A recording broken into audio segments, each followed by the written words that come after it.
হয়, আমাৰ এই যোৱাকালি খবৰ পাইছিলোঁ আমাৰ ইয়াতে কলং নদীৰ ওচৰত এই বাঘটো প্ৰত্যক্ষ কৰা বুলি।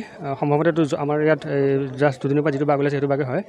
তাৰপৰা আমি বাঘটোক এতিয়া সুৰক্ষিত জেগাত নিবৰ কাৰণে আমি চেষ্টা কৰি আছোঁ। বাট পাব্লিকৰ অকণমান আছিলে, গেডাৰিং হৈছিলে, সেইটো কাৰণে আমাৰ মেজিষ্ট্ৰেট ছাৰ আছে আৰু SGP ছাৰ আছে আৰু আমাৰ বেটেলিয়ান ষ্টাফো আছে। বৰ্তমান কণ্ট্ৰলতে আছে চিটুৱেশ্যনটো। যথেষ্ট উত্তেজিত হৈ থকা দেখিবলৈ পোৱা গৈছে। হয়, সেইটো কাৰণে আমি ছেফটিৰ কাৰণে আমি আছোঁৱেই অলৰেডি। সেইটো মই প্ৰত্যক্ষ কৰা নাই, কিন্তু ৰাইজক কোৱা মতে শুনিছোঁ। বাট এইটো আমি চাম আৰু অবজাৰ্ভ কৰিম। এইটো ভিডিঅ' ফুটেজ পালে শুনিছোঁ মই এতিয়ালৈকে দেখা নাই। সেইটো মই ভিডিঅ' ফুটেজ পালে কিবা সেইটো আমি হেৰি কৰিম বাৰু।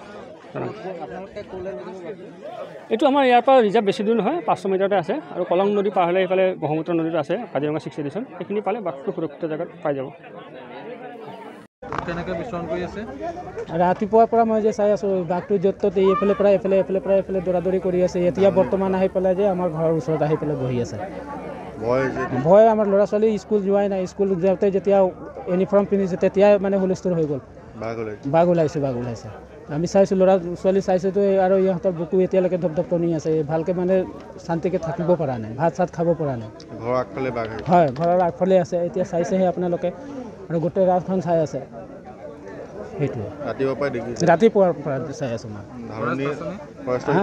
ফৰেষ্টটো আপোনাৰ মাতোতে আমাৰ ধৰক 2-3 ঘণ্টা পিছত আহিছে।